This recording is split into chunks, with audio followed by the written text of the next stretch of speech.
All right, welcome, Aussie Army. This is Danny Lee, OGT. I am OG Elvis at the moment, but I did pick up a scraggler. I have a friend of mine here that's going to give me some context on a Jimmy Barnes interview here with a Molly Meldrum, and I have had this request before, so if it's been a while and you requested this, I'm sorry, I'm an idiot sometimes.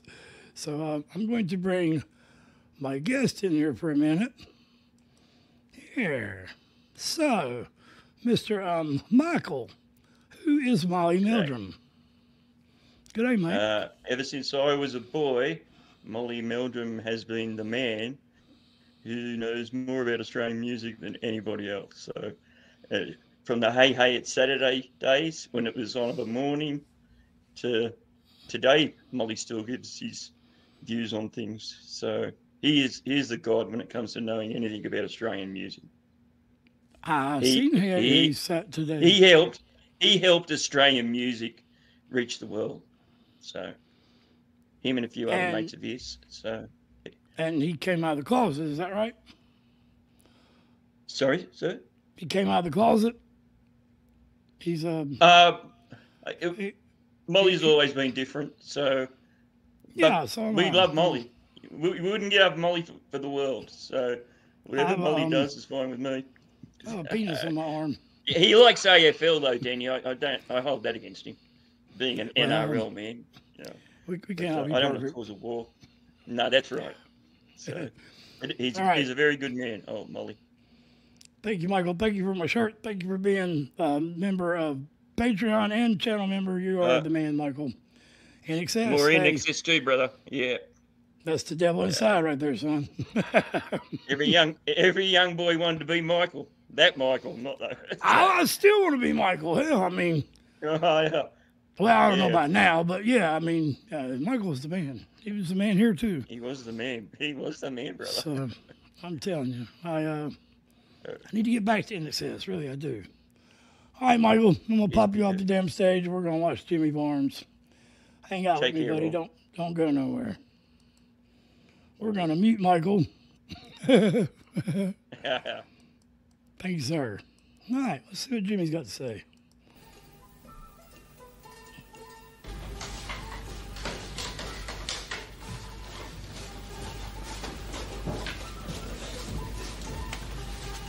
This is my son's room. Come on, Kato.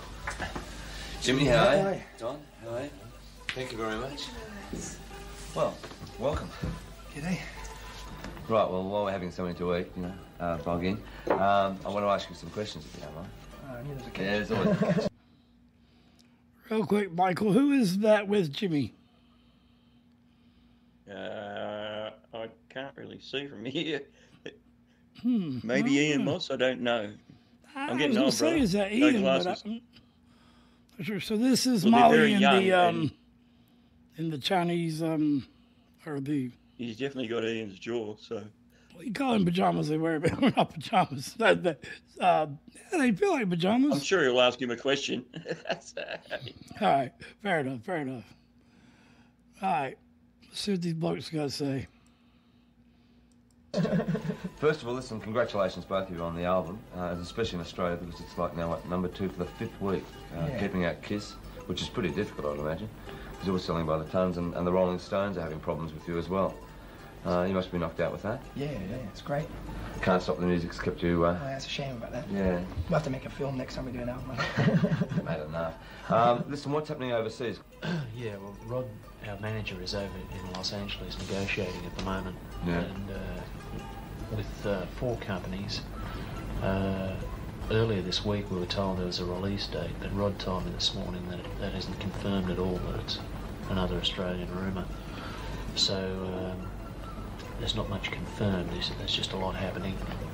What about on the English side? The English will be releasing Cheap Wine as a single in 2 weeks. Right. But they're going to see how that goes before they go with an album release. I sort of felt that Breakfast at Sweethearts had got nearer to you as a live sound. You disagree with me on that, but you do agree that the East album is nearer to what Cold Chisel are on stage and that live thing. Yeah, well, with the East, when we did the East album, we tried this time to keep overdubs and things like that down to a minimum. Right. That way it's easier to produce, reproduce the songs live. When we did Breakfast, another problem we had with Breakfast was we were travelling, touring, and recording at the same time. Like Right. We'd have a week here, a week there, work for 3 weeks. So we didn't get the flow that we really needed for that album. It's a shame because a lot of good songs were sort of, we think could have been a lot better, that song. I think on Breakfast, like the only song that was actually written in the studio was Plaza, wasn't it? I think. Yeah. For this album, there was Rising Sun was written in the studio. Right. My Baby was written in the studio. Cheap Wine was written in the studio. Ida was written in the studio. What else? There was a whole pile of them, but they just kept, like, it was the best we've ever been in the studios. Well, what made East then? I mean, Mark Opet's obviously being the producer, but and how close do you? I mean, how much influence does Mark have on you? On how on the sound and everything? Tremendous influence. We've been working with Mark for about 12 months now. Initially, he was just straight producing it, Right. but he's taught us so many lessons that now it's more into a co-production situation. We just work as a team. Yeah. All right, so far, I'm sad to say I don't know any of those songs. I am going to say that this is 1980, so they're probably working on the album that had Quezon and Bow River on it, I'm assuming, maybe. And I don't think that's Ian. I'm sure that's one of the band members, though. I see Army. Help me in the comments. I know you will. Hold on, Michael's shaking his head. No. Do you know Michael? No, it's not Ian though. It's not Ian, yeah. And No. So I do like the fact that Jimmy is such a hard worker and put so much behind it, and wishes he would have worked harder. And I heard him talk about overdubbing. So this is basically what auto-tuning was before auto-tuning. And he's not wanting to lean that way, which is cool because it's harder to replicate live, that sound. So, yeah, I'm digging this. With a cold chisel tool. I'm an idiot, I know. He's very clever. Okay, I saw you last night at the Bombay Rock in Melbourne, and the thing that amazes me is that there is very little dressing up as far as you're concerned with your lighting or anything like that. It's pure just the music itself. Is that the way you've always wanted it, and it'll remain like that? Yeah, I think we're a lot more dressed up now than We've ever been. I think now it's about the most dressed up we'll ever be. Yeah. We've never really depended on things like that, like, because mainly, like, the main thing we worry about, like, I know always have since the band started, has been sort of getting the music together in the band itself. Right. Because I reckon if the band's strong enough and together enough, they can carry it through anything. You don't have to have lights, Yeah. White, a couple of globes up the top there, 240s, A couple globes up top and 240s. That is Jimmy Barnes like. You are the fucking man, Jimmy. I'm sorry I said fucking, but that's just what I said. Yeah, I assume Jimmy done more of the dressing in the dressing rooms of those mattresses he talks about in Quezon. So, Michael, do you know what year Cold Chisel was formed? I think it was 76, somebody told me maybe, or something. Station identification. All right, we're back. 1973. Michael said he was 10, so it tells how old he is. Cold Chisel are an Australian pub rock band which formed in Adelaide, 1973, by mainstay members Ian Moss on guitar and vocals, Steve Presswich on drums, which is probably who that is, and Don Walker on piano. That could be Don Walker too, who knows. And keyboards. Dr. Cap, you know, I know. Many people know. I didn't mean it like that. Damn it, man. Friggin' Wikipedia. I hate you. You're my arch enemy. Sorry, y'all. Ian McFarlane wrote, as they became one of Australia's best-loved groups, and, well, one of the best live bands, for sure. Best live band, one of the best ever. Well, in Australia. So, yeah, we keep going forever here with their discography. I know a lot of it. I'm going to guess that's Don Walker. I'm going to guess. That's my guess. Hold on, what's it say about Deep Purple? Ian Moss on guitar and vocals, Steve Presswich on drums, and Don Walker on piano. Their early material included cover versions of Free and Deep Purple material. 73. A 17-year-old singer, Jimmy Barnes, 1773, called Jim Barnes during the initial career. He didn't get the me till he became cool, I guess. Or, you know what I mean. All right, I'm back. We're back with the guy I've done forgot his name. Molly Meldrum. I didn't forget his name. All right, let's do it. You were saying just before that you get a lot of your inspirations by reading newspapers and things like that. Yeah. Like, let's take a lot of your songs. I mean, there's so much jail reference. You've never been in jail, have you? Only visiting. Yeah? So where do you get those ideas from? Well, we've played a couple of times in jails, and I've gone out to a jail in Sydney a couple of times, and, Right. and because there's some guys producing some music out there, and just had a look at what they're doing.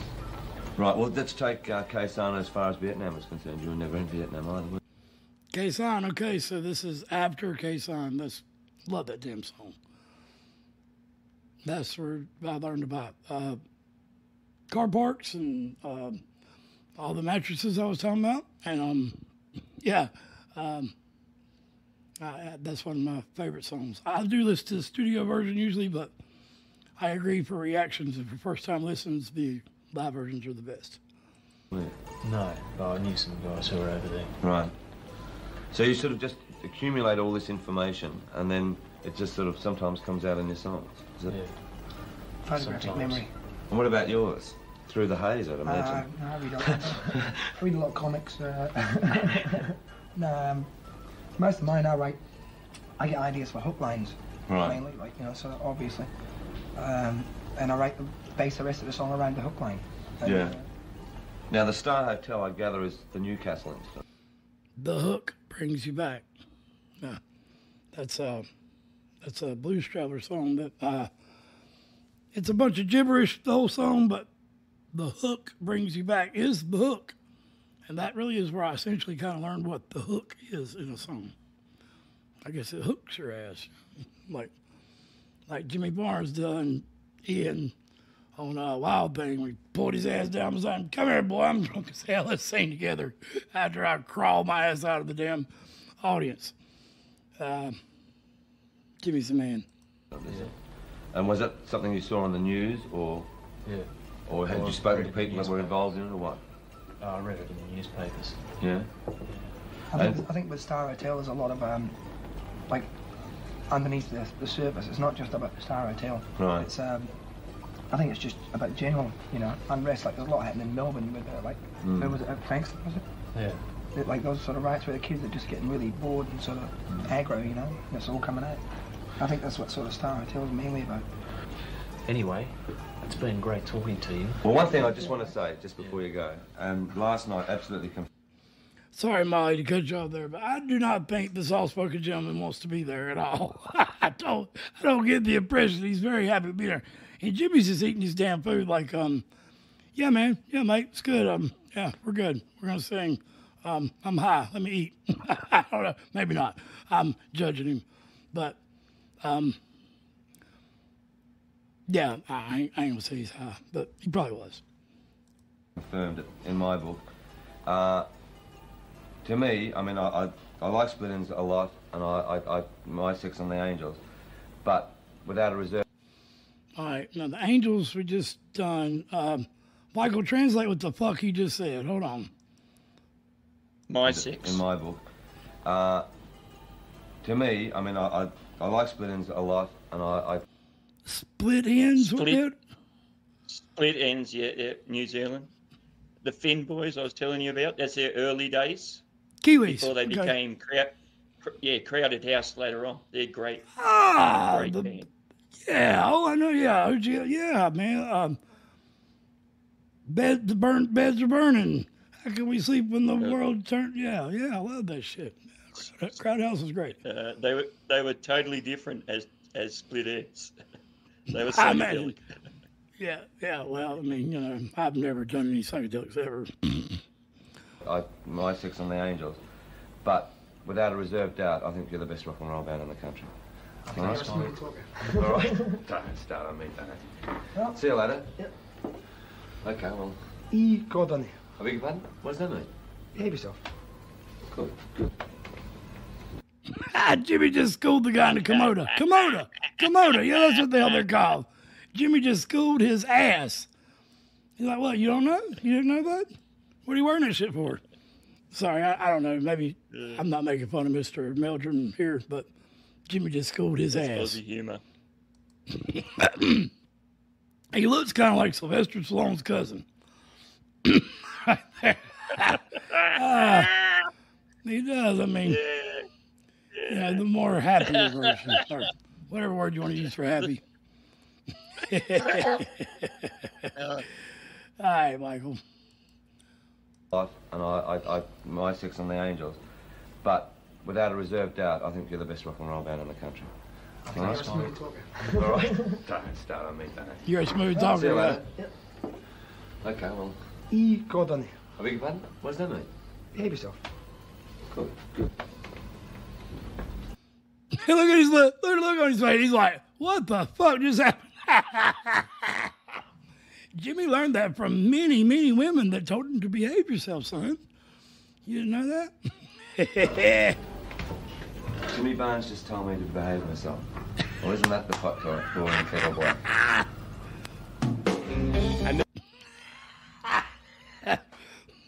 I have not seen this before.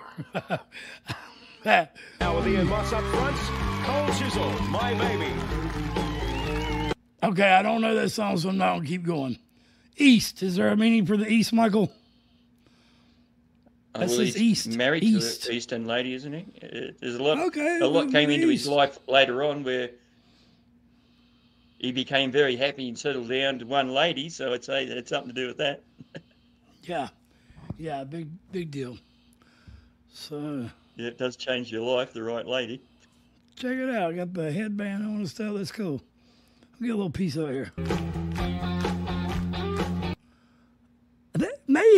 Surely Ian that's not Ian. Was that Ian the whole time? I think it may have been. Wow, Ian looks different, man. That's unreal. He looked older then than he does now. Yeah, that's it. Oh my God. Are we sure that's not Ian back there in the black shirt? I don't know, man. No, it's not. Somebody let me know. No. That was Ian Moss talking the whole time. Wow, man. I think so. All right. Thank you, Michael, for helping me out, bud. And Australia, love you. Just put out the Vanessa Amorosi video. Y'all know how I feel about that. Besides Kate, I'm in love with them all. I can't help it. I love Sheila's, you know what I'm saying? This bloke here, I mean, what can I say? But mental health is real. I'm a good example of that. And, have a, peace out. I don't know what to say. OGL ain't here. For Mikey, Audi, OGT, Audi, much love.